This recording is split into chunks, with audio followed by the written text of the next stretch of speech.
Some of you probably wonder what WPRI is. I know some of you have not been at our events before, and I just very briefly, we're often described as a think tank or a public policy group. And we're focused on education, on opportunity, and on economic prosperity, and on limited and efficient government. But a lot of what we do really is just learning, is just listening and learning, and trying to get smart people together in the same place to talk about important issues in this city. And there's a big issue that I think we're all aware of today, and it's in our city of Milwaukee, and it's opportunity, and in too many neighborhoods a lack of opportunity, and the impediments that poverty presents. So what we do really is we try to convene people in a way that we think can make Wisconsin a better place and really add to the quality of life for everybody. So that's why we're here today. There's also somebody here, I think he might have walked in, by the name of Reggie Moore. I've never met Reggie before. He called me yesterday at about 4:45 at the end of the day and asked if he could come, and I said sure. And he said, well, who's this for? And he said, who's this aimed at? And I said, well, it's for everybody. And you know, we live in sort of a hyper-partisan world where so many people can only speak to one segment of society based on their politics or their policy or where they're from or whatever. Bob Woodson, I said to Reggie, is a person who can speak to all of us and everybody. So that's why I'm glad that all of you are here and that Bob is here. He does fit that definition, I think, of just being the smartest person we could find to talk about poverty and the American dream and upward mobility and opportunity. I think you'd know just from reading his resume that he's smart in sort of an academic sense. He's the winner of both a MacArthur Genius Fellowship and a Bradley Prize, as well as a Presidential Citizens Medal. Bob holds an honorary doctorate from Colorado Christian University and the University of Cincinnati. Many of you have probably read some of his books. He's the author of too many of them to list, including On the Road to Economic Freedom, which is an agenda for Black progress, and A Summons to Life, Mediating Structures and the Prevention of Youth Crime. But I've had an opportunity to talk to Bob a couple times in the last week, and his real wisdom, I can tell you, doesn't come from his books or degrees so much, it comes from experience. Robert Woodson began his career in the 1960s as a civil rights activist who led demonstrations against school segregation. In the 1970s, he directed the National Urban League's Administration of Justice Division, and he later served as a fellow at the American Enterprise Institute. In 1981, as part of an effort to provide a voice for those in society who are so often bypassed and marginalized, he founded the Center for Neighborhood Enterprise, which has provided training and assistance to more than 2,600 leaders of community-based groups in almost every state in the country by now, including this one. He was instrumental in paving the way for resident management and ownership of public housing. He brought together task forces of grassroots groups to advise the 104th Congress on welfare reform. And he helped create violence-free zones that now operate in many of the nation's most troubled schools, including, as many of you know, many schools in Milwaukee. In sum, for over 40 years, he has promoted the principles of self-help, neighborhood empowerment, and the importance of institutions of civil society. Most recently, he's taken Congressman Paul Ryan on a listening and learning tour of some of America's most impoverished cities. It's part of an effort to help this country progress past what we call the ideological logjam, to get us to talk, effectively address poverty, and make sure the American dream remains within grasp for everybody. As I said, I've been lucky to sit down and be able to talk to Bob a couple times in the last week. It's been an honor to talk to him on a personal level, and it's really been an education. I've learned a lot from him already. I've lived in Milwaukee now for 25 years, and he's taught me a few things in the last week or two that I never knew, good things about what's happening in Milwaukee. I know he's going to, as he told me last night, unpack a few things today, and he's going to speak some straight truths about things that might be hard to hear for some of us. And I know he's going to give us an opportunity to talk and to ask some questions and make this into a discussion, because Bob's never a person who just, I guess, talks without listening and discussing. But I know he's also going to tell us why we have hope in this community in Milwaukee. I think he's going to tell us some stories of what he calls the silent heroes, some of whom are in this room right now, and who he says can be an inspiration and a model and a new path forward, not just in Milwaukee, but in this country. So I think this is a very important morning for all of us. I can't wait to hear what he has to say, and I hope you will join me in please welcoming Robert Woodson, Sr.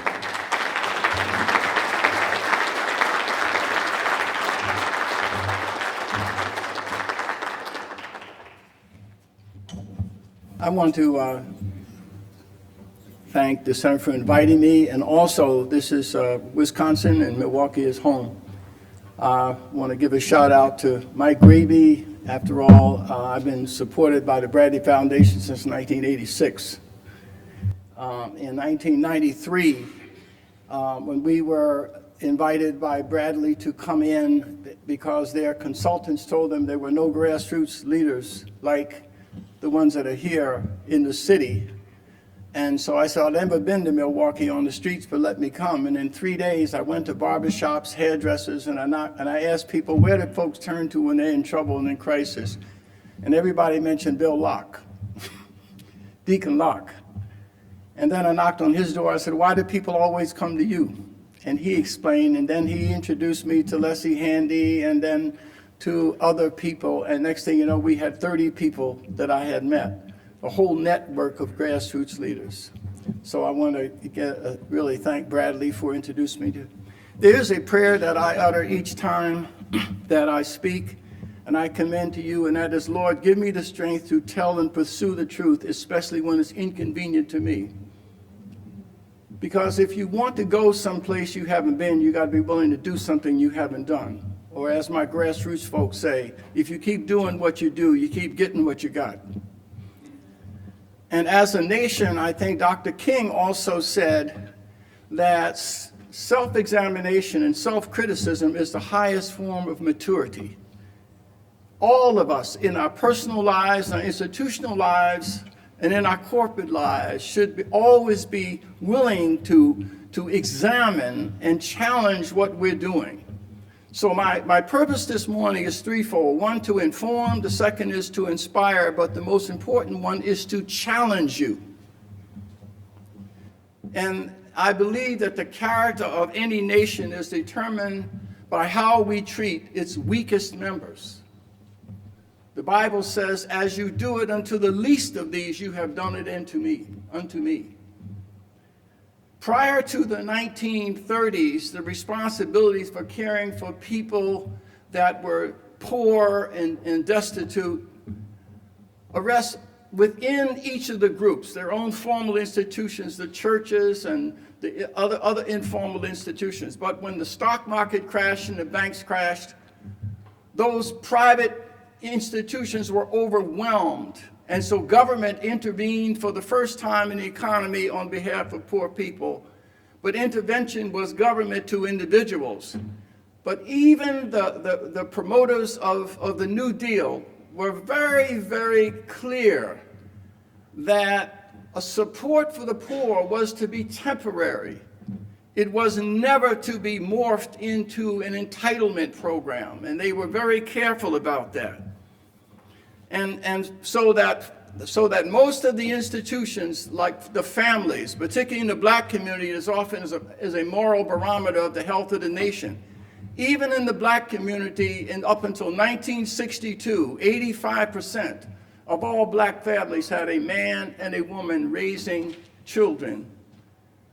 Elderly people could walk on the streets without fear of being molested.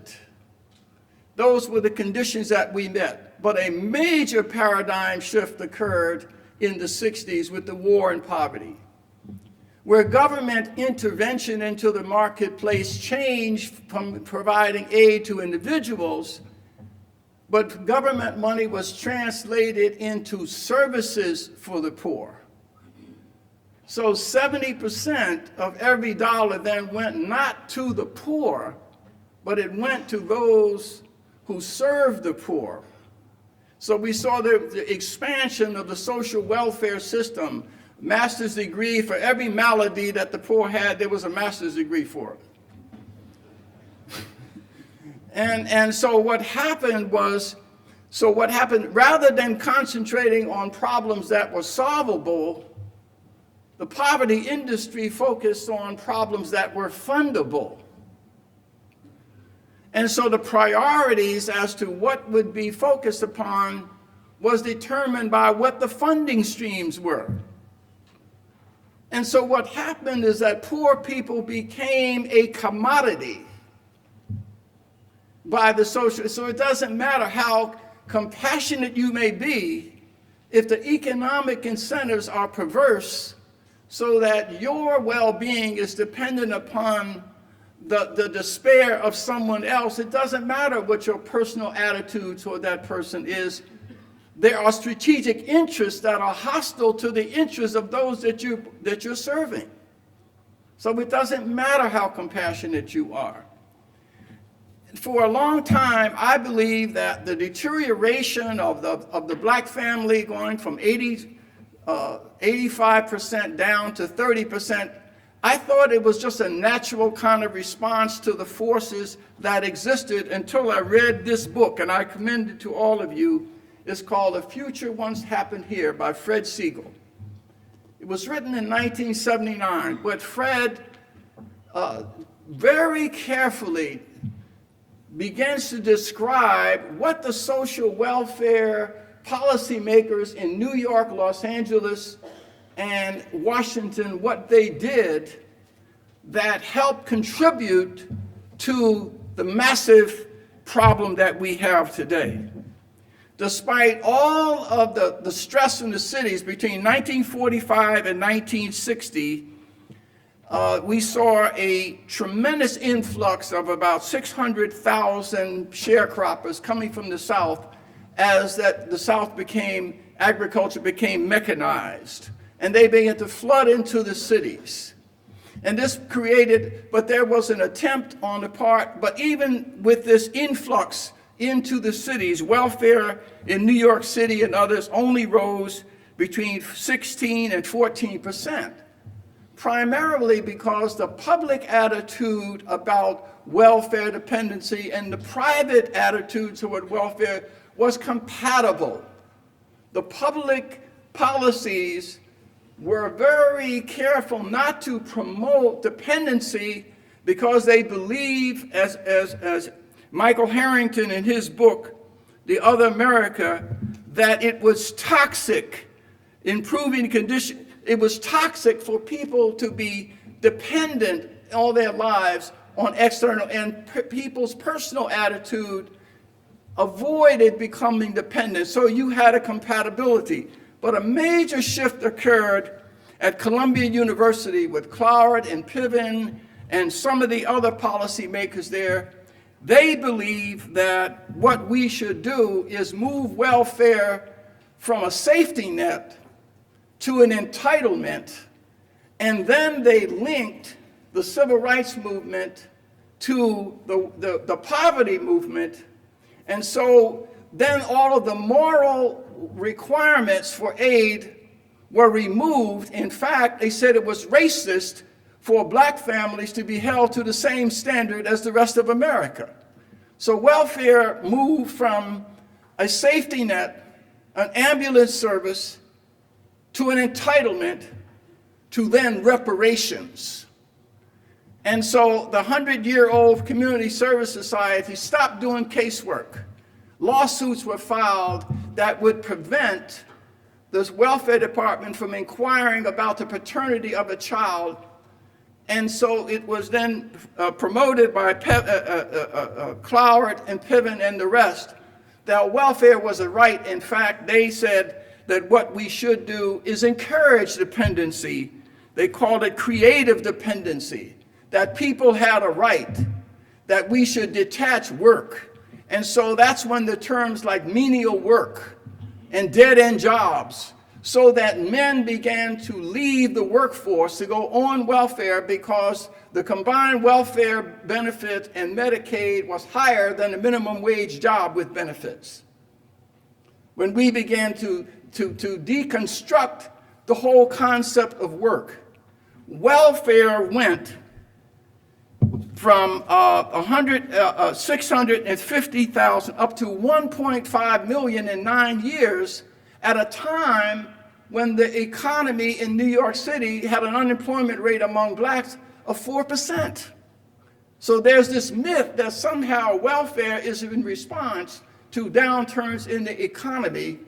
If you read what Siegel said and look at the facts, welfare exploded at a time when the economy was exploding. Because that, and as a consequence, people with families were torn apart. This was a part of a deliberate policy on the part of social planners at the time. John Lindsay appointed a human service director that received millions of dollars from the federal government to establish centers in low-income communities to deliberately encourage increased welfare participation.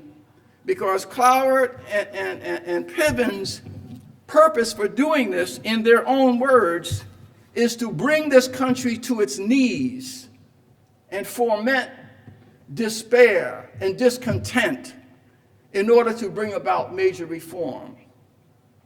And that's why we are in this mess that we're in today. It was an assault on the cultural institutions that held these communities together. In the black community, as I said, the 10 years during the Depression, when there was a negative GNP growth, unemployment among whites was 25%, but unemployment among blacks was 40%. But even in the presence of racial discrimination, even in the presence of economic hardships, the black family marriage rate was higher than the white family marriage rate in the presence of these horrid conditions. Because what insulated the black community was the moral and spiritual institutions that was the glue that kept them together, so that they were able to withstand the storms of racism and discrimination. But again, in the 60s, the influence of these institutions began to get torn asunder, with the consequence of what we have today. I don't want to continue down the road of problems, because I think that you don't learn anything from studying failure except how to create failure. That people are motivated to change when they see victories that are possible. So I want to now turn to, okay, given what this is, what's the answer? I don't think the answer can be found by either on the left or the right. Many on the left, as Bill Bennett say, when they see poor people, they see a sea of victims, and people on the right see a sea of aliens. And so the answer, though, does not lie in either cutting programs that have been ineffective, because it's not, then you're low-budget liberals. It is important then to reinvest and change your paradigm about where the answers exist. If we acknowledge that the problem that we face is fundamentally culture, and rather than, I don't know of anybody that wants to die on foreign soil for a tax cut. Nor do I know anybody would sacrifice their lives on foreign soil for a Section 8 certificate. There is something deeper in America. There is an understanding, and so what I want to talk about are how do we restore the moral and spiritual institutions and influence that once reigned in this country.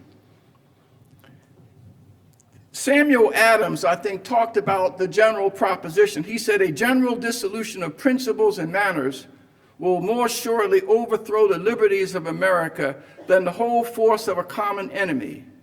While the people are virtuous, they cannot be subdued, but when they lose their virtue, they will be ready to surrender their liberties to the first external or internal invader. If virtue and knowledge are diffused among the people, they will never be enslaved. This will be their great security. Neither the wisest constitution nor the wisest laws will secure the liberties and happiness of a people whose manners are universally corrupt. That was Samuel Adams, February the 12th, 1779. I'm going to surprise you by reading something that someone said in August 1978. And I know you'll never guess who this was. Our children are living in depressed neighborhoods or on the verge of ethical collapse. Morally weak people not only inhibit their own personal growth, but finally contribute to the politics of decadence. A generation of people lacking the moral and physical stamina necessary to fight a protracted civilizational crisis is a danger to itself, its neighbors, and to future generations. This was a challenge to a new generation, Ebony magazine, Jesse L. Jackson. Even Jesse Jackson, before he became a member of the race grievance industry, was morally correct when he understood that the challenge that we face today, it is not economic, although money is needed, but it is fundamentally a challenge of culture. How do we restore the moral and spiritual influence and centers of influence in our society? And I believe the answer to that can be found by looking among the invisible heroes of our nation. Who are these invisible heroes? I don't know if you saw the public television, the Battle of Normandy. Did you see that in 3D? They said that when the Omar Bradley had the attack plan on Omaha Beach, they sent in airplanes. Our bombers dropped about 12,000 tons of bombs to soften up the German resistance. But because of the bad weather, they went past the drops and not one German was killed. And when the battleships, the rockets fell short, and therefore our men were being slaughtered on that beach. But there was one man, a sergeant by the name of Terrence Brady. All the officers were killed, and what he did was go up, shot, and blew a hole in the barbed wire and led a column of men through, and other enlisted men did the same thing, and he outflanked the Germans, and as a result, the battle was won. It was a sergeant. He was an invisible hero. You don't hear his name. And I want to talk about another invisible hero that sets it up for me to talk about the invisible heroes that are in this room. In 2 Kings, it's the story of Naaman. Naaman, as you may know, was the general to the Syrian king, but Naaman had leprosy. And a 13-year-old Hebrew slave servant that served in the house of Naaman's wife said to her, "Tell my master to go and present himself to the prophet in Israel, and he will be healed." So Naaman gathered up horses and gold and got a letter from the king. He went to the king of Israel. And he said to the king of Israel, "I came to be cured of my leprosy." The king thought this was a pretense for war, so he wrenched his clothes. He said, "I can't cure you." But it was the servant of the king that told Naaman to go to Elisha the prophet. So Naaman rides off with his entourage to the prophet Elisha's house, where he was met with the servant of Elisha. And Naaman was furious. "I'm the powerful Naaman, and I'm being met by a servant." And the servant told him to go wash 7 times in the river Jordan, and he will be cured. And Naaman was mad and started to ride away until the servant of Naaman said to him, "If he do what the prophet tells you." And Naaman washed himself in the river Jordan, and he was cured. And from that day forward, he said, "I will worship the God of Israel." And therefore, because of, now the hero of this story are all servants. But if the 13-year-old girl who's probably had her family killed, if she had defined herself as a victim. God could have never used her. And so these silent servants are very powerful people. But Naaman made a mistake that many of us do. He's told to go to the prophet, but he goes to government. He thinks he can buy with his power and his money, that he can buy a cure. Even though he's told to go to the prophet, he thinks he can buy it. We think that we can solve our problems if we are just powerful enough, and we go to other powerful people to design remedies. But what the Bible is telling us, and what I believe, is that the solutions are with those closest to the problem.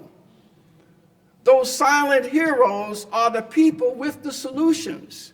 They are the people, and these are the grassroots leaders. What is it that characterizes these grassroots leaders? I believe that the principles that operate in our market economy should operate in our social economy. In our market economy, most of the new jobs are created by entrepreneurs, only 3%. Entrepreneurs tend not to be A students, they tend to be C students. A students come back to universities and teach, C students come back and endow.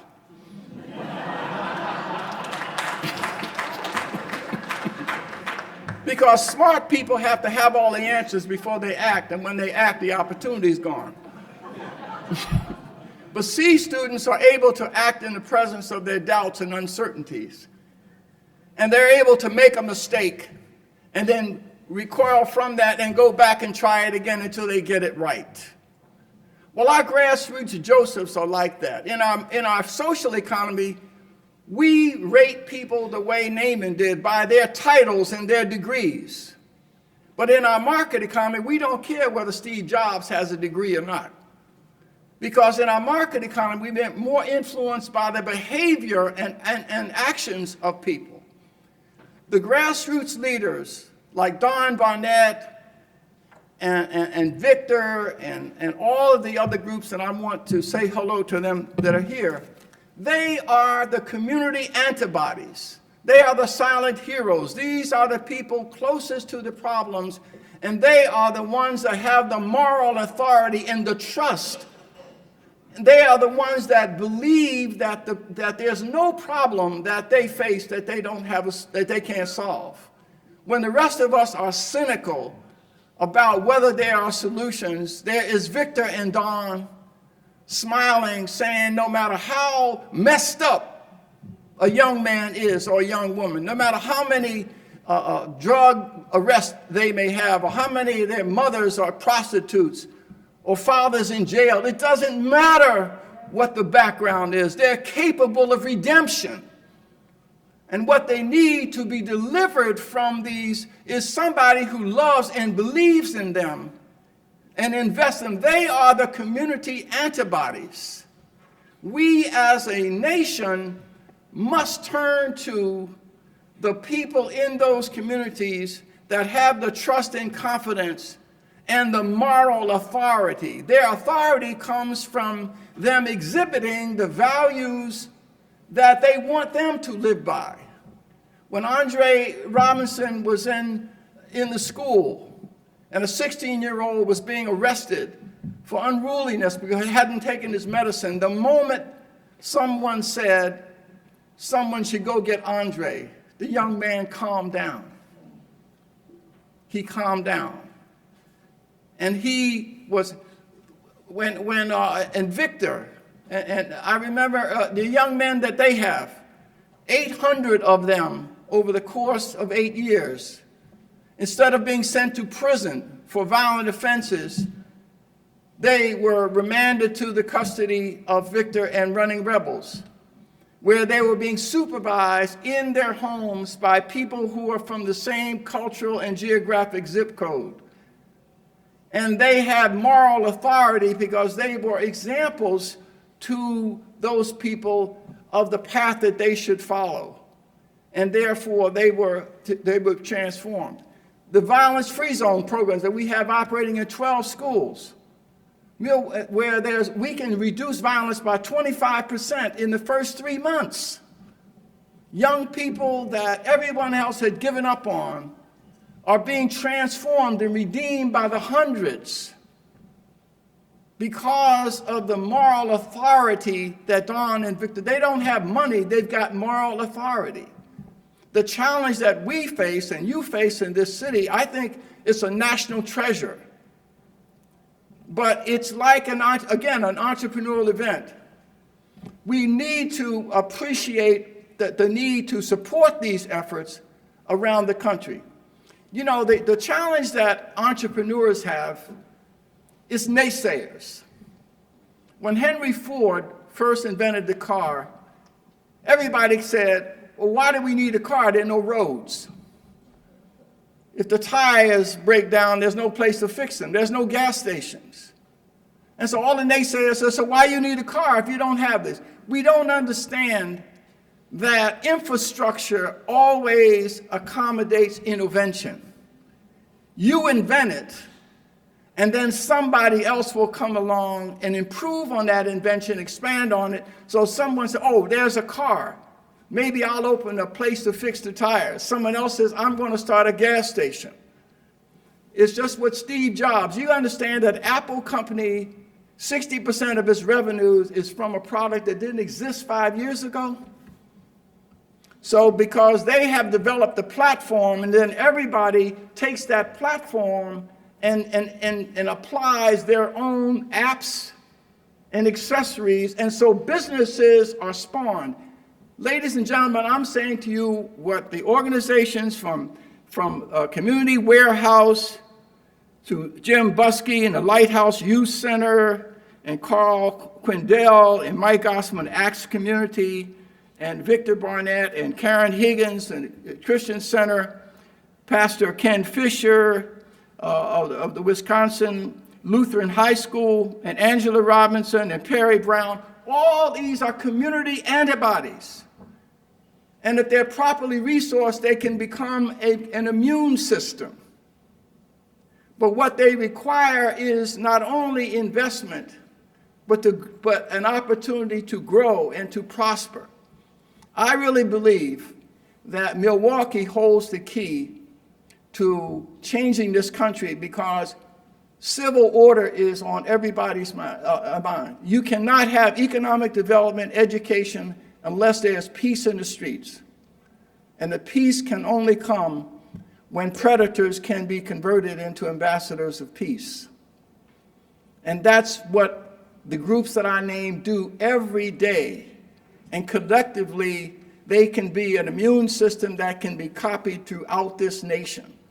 But what they require is investment, similar to what was done in Los Angeles by an enterprising Dick Riordan. Dick Riordan, remember Mike, conservative, Republican man. He comes into East LA, a low-income Hispanic community, and he partners with Sister Jenny Lichtenberg, a nun. But for 2 years, he brought his friends together and built a $10 million first-class facility in a community. And when Dick Riordan decided to run for the mayor's office, he made his announcement in the Riordan Center with the consequence that he became the first Republican governor in 35 years. And when he ran for re-election, he won by 60% of the vote because he understood in order to compete politically, you have to invest charitably. Because the problem in our inner city right now is there's not enough political competition going on. And the way this is promoted isn't through asking people to join in your philosophy. You must demonstrate to people that you're willing to add value. When you add value to them, they'll add value to you. So what we need is more reciprocity, and what we need to restore America, we have got to understand and promote these grassroots leaders.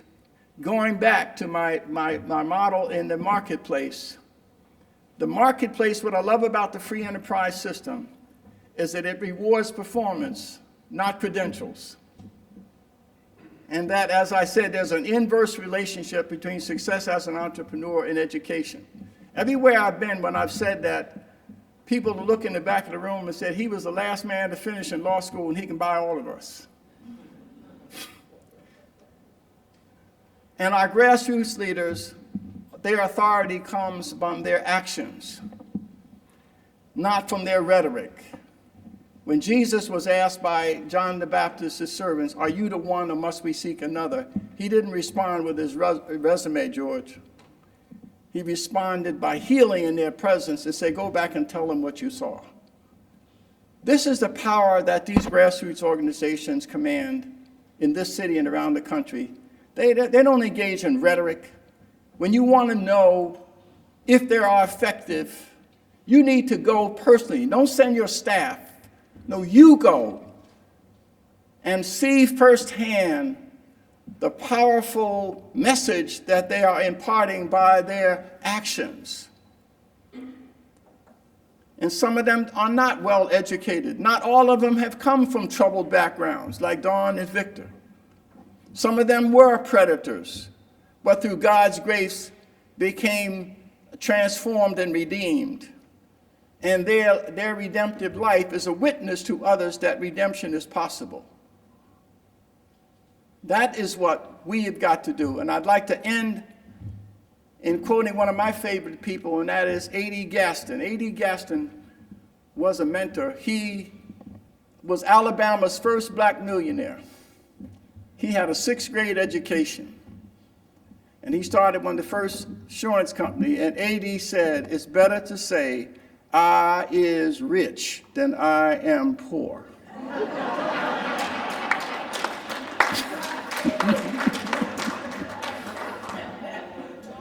Because a lot of people who don't say ain't eating.